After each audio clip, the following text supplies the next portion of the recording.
Assalamualaikum warahmatullahi wabarakatuh. Waalaikumsalam warahmatullahi wabarakatuh. Alhamdulillahirrahmanirrahim. Wassalatu wassalamu ala asrofil anbiya'i wal mursalin wa ala alihi wa sahbihi rasulillah. Puji syukur kita panjatkan kepada Allah Subhanahu wa taala karena pada pagi hari ini kita kembali dapat mengikuti pembelajaran seperti biasa. Kemudian selawat dan salam pada junjungan kita Nabi besar Muhammad sallallahu alaihi wasallam. Kabar sehat semuanya? Ya. Masih semangat untuk belajar? Ya. Baik, sebelumnya kita baca doa bersama.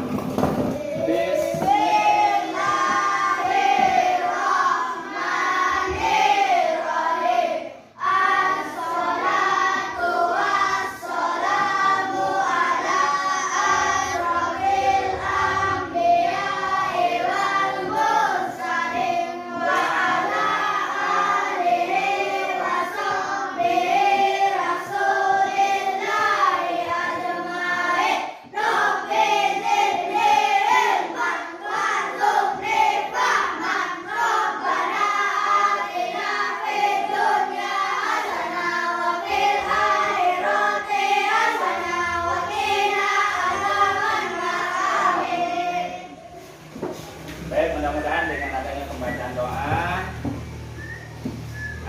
pelajaran ilmu yang kita dapatkan dapat bermanfaat barokah hidayah.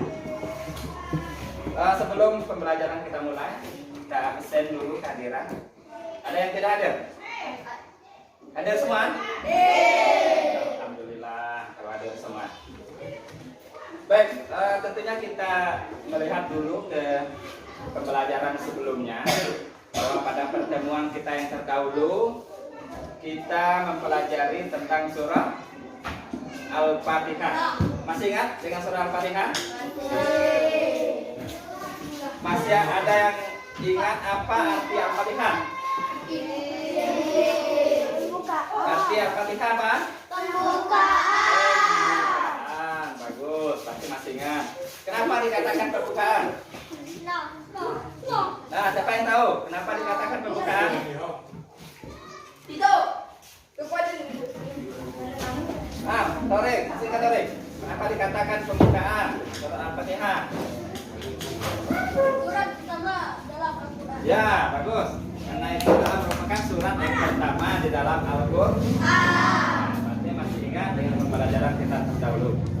Nah, pada pertemuan kali ini kita akan membahas surah Al-Ikhlas. Nah, namun sebelumnya kita lihat dulu apa tujuan pembelajaran kita pada siang hari ini. Untuk yang pertama, melalui pembelajaran kontekstual, siswa dapat mengartikan lafaz Al-Ikhlas dengan benar. Melalui metode ceramah, siswa dapat menyebutkan jumlah ayat surah Al-Ikhlas dengan benar. Melalui metode tanya jawab, siswa dapat menyebutkan tempat turunnya surah Al-Ikhlas dengan benar. Nah, itu tujuan daripada pembelajaran kita pada siang hari ini. Nah, berikutnya kita lihat surah Al-Ikhlas. Ada yang bisa membaca surah Al-Ikhlas? Tolong perhatikan. Tolong perhatikan. Ada yang bisa membaca surah Al-Ikhlas? Ada yang sudah hafal? Nah, kalau belum mari kita baca bersama-sama.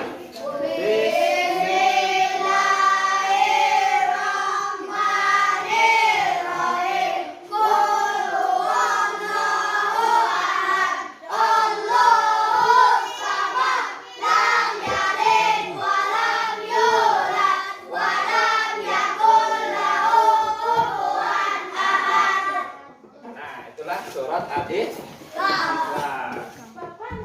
Selanjutnya kita lihat arti surah Al-Ikhlas.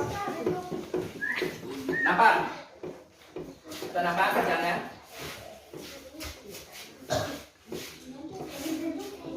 Kita lihat ayat pertama. Qul huwallahu ahad. Artinya, katakanlah wahai Muhammad, dialah Allah yang Maha Esa. Yang kedua, Allahus Samad. Allah tempat meminta segala sesuatu. Ayat ketiga, lam yalid wa lam yulad. Artinya Allah tidak beranak dan tidak pula beranak. Ayat keempat, lam walam yakul lahu kufuwan ahad. Dan tidak ada sesuatu yang setara dengan dia.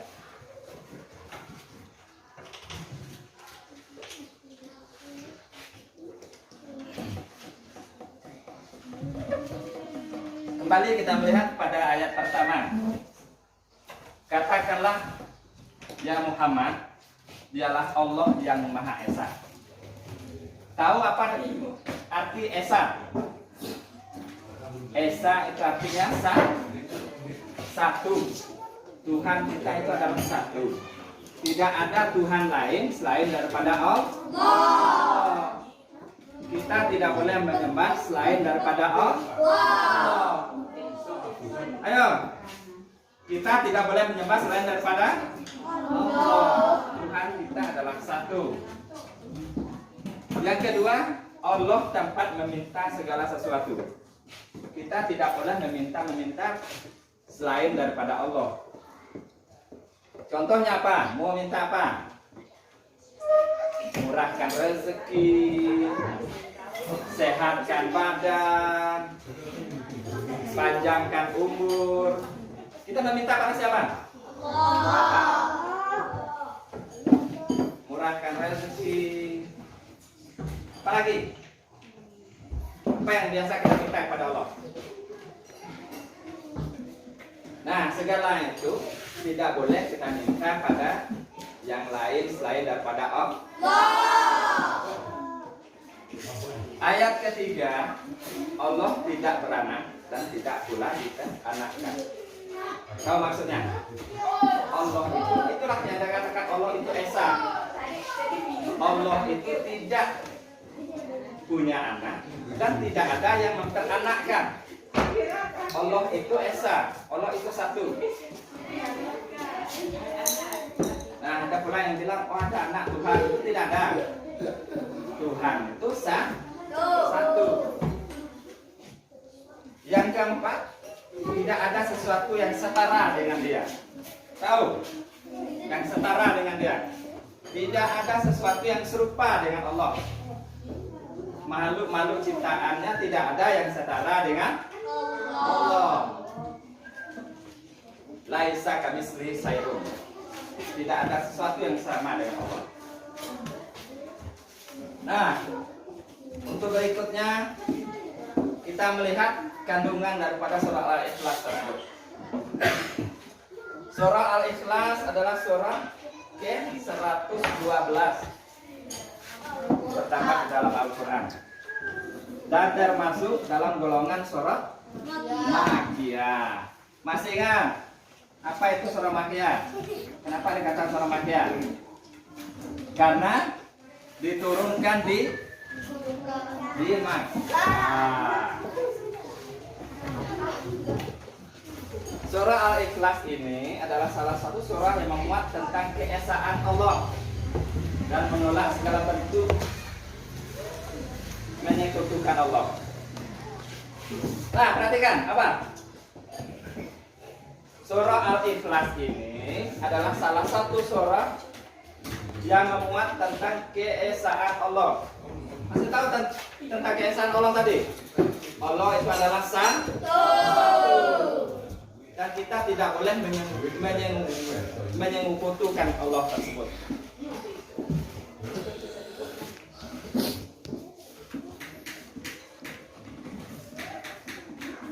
Surah Al-Ikhlas ini dikatakan sebanding dengan sepertiga daripada Al-Quran. Nah, tahu? Surah Al-Ikhlas ini sebanding dengan sepertiga daripada Al-Quran. Tahu maksudnya? Pernah membaca Al-Quran? Pernah membaca sepertiga daripada Al-Quran? Nah, pada zaman Nabi dulu, itu pernah seseorang itu mendengar, seorang sahabat itu mendengar seorang itu selalu membaca surat Qul Huwallahu Ahad. Setiap saat dia membaca Qul Huwallahu Ahad, Allahu Samad, lam yalid walam yulad walam yakul lahu kufuwan ahad. Lalu seseorang itu mengadu kepada Nabi, "Ya Rasulullah, kenapa seseorang itu selalu saja membaca surat Al-Ikhlas tersebut?" Lalu Nabi menjawab, surah Al-Ikhlas itu sebanding dengan sepertiga daripada Al-Quran. Kalau kita tidak sanggup membaca sepertiga daripada Al-Quran, baca saja surah Al-Ikhlas. Nah, makanya sering-seringlah membaca surah Al-Ikhlas. Pagi kita membaca Al-Ikhlas, tapi pagi itu kita telah membaca sepertiga daripada Al-Quran. Nah, karena di dalam Al-Quran terbagi menjadi 3 bagian, yaitu tauhid. Ada hukum syariat dan berita tentang makhluk. Sedangkan surah Al-Ikhlas ini membahas tentang tauhid. Apa itu tauhid? Tahu dengan tauhid? Nah, tauhid itu dibagi menjadi 3. Ada 3 pembagian daripada tauhid. Pertama adalah tauhid rububiyah. Adalah bahwa Allah satu-satunya pencipta, pemilik dan pengendali alam raya ini. Nah, itu tauhid rububiyah namanya. Bahwa Allah lah satu-satunya yang mengendalikan alam ini. Dengar, Allah lah satu-satunya yang mengendalikan alam ini. Mau hujan, mau panas, apalagi mau dingin, itu hanya Allah lah yang mengendalikan. Satu-satunya Allah lah yang mengendalikan semua itu. Yang kedua, yaitu tauhid uluhiyah. Mengesahkan Allah dalam mengerjakan ibadah. Tidak ada yang disembah selain daripada Allah. Nah, di dalam kita beribadah, tidak ada satu yang kita sembah selain daripada Allah. Kita tidak boleh menyembah yang lain. Yang ketiga, tauhid asma wa sifat. Adalah beriman pada nama-nama Allah dan sifat-sifatnya. Tahu nama-nama Allah? Asmaul Husna. Masih ada yang enggak? Berapa? Bagus. Sudah nama-nama Allah. Belum lagi sifat-sifat Allah. Tahu dengan sifat-sifat Allah? Berapa sifat yang wajib kita ketahui? Sifat Allah ada 20 sifat Allah. Tahu yang pertama apa? Ada wujud. Masih ingat? Tahu sifat Allah?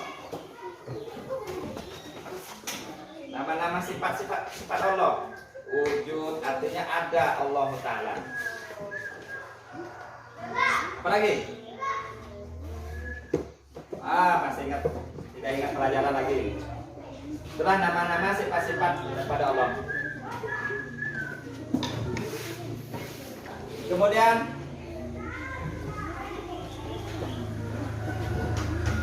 kita mengerjakan tugas untuk pelajaran kita kali ini. Kita membuat tugas kelompok.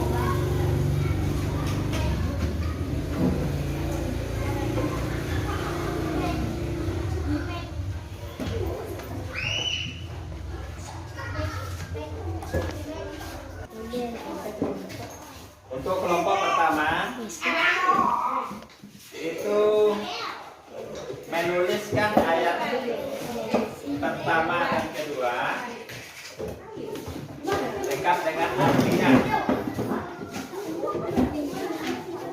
Kelompok kedua menuliskan ayat berapa lagi? Ayat ketiga. Kelompok tiga menuliskan ayat keempat lengkap dengan arti. Kemudian tugas kedua,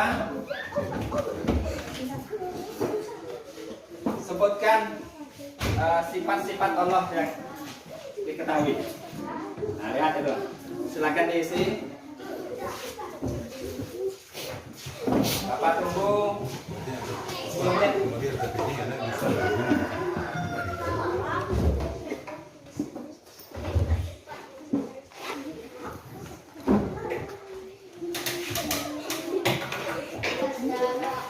Sudah. Sudah, silakan kumpul.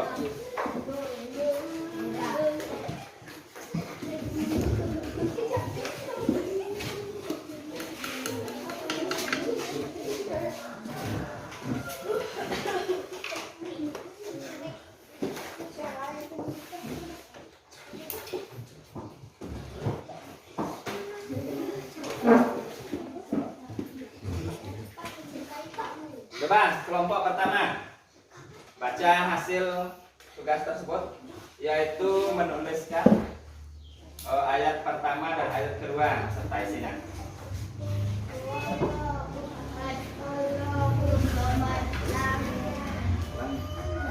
Artinya, katakanlah Muhammad. Ayat kedua. Baik, terima kasih. Kelompok kedua menuliskan ayat ketiga. Tarik. Ayat ketiga. Lam. Nah, artinya Allah tidak berada dan tidak benar. bagus. Kelompok ketiga. Zik. Nah, siapa yang baca? Febri. Ayat keempat. Walam yakul lahu kufuwan ahad.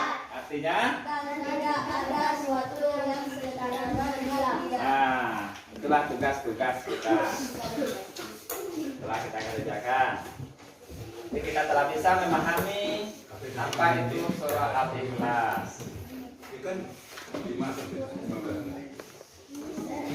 Nah, untuk selanjutnya kita lihat apa kesimpulan daripada pelajaran kita pada siang hari ini. Kita simpulkan secara bersama-sama. Yang pertama, surah Al-Ikhlas terdiri dari 4 ayat. 2 termasuk surah Makkiyah karena diturunkan di kota Makkah. Yang ketiga, surah Al-Ikhlas mengandung sifat mengesahkan Allah dan tentang tauhid pada Allah Subhanahu wa taala.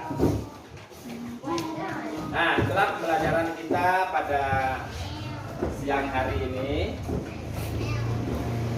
Sebelum kita mengakhiri pembelajaran, untuk pertemuan kita berikutnya pada minggu depan kita akan belajar surah Al-Qari'ah.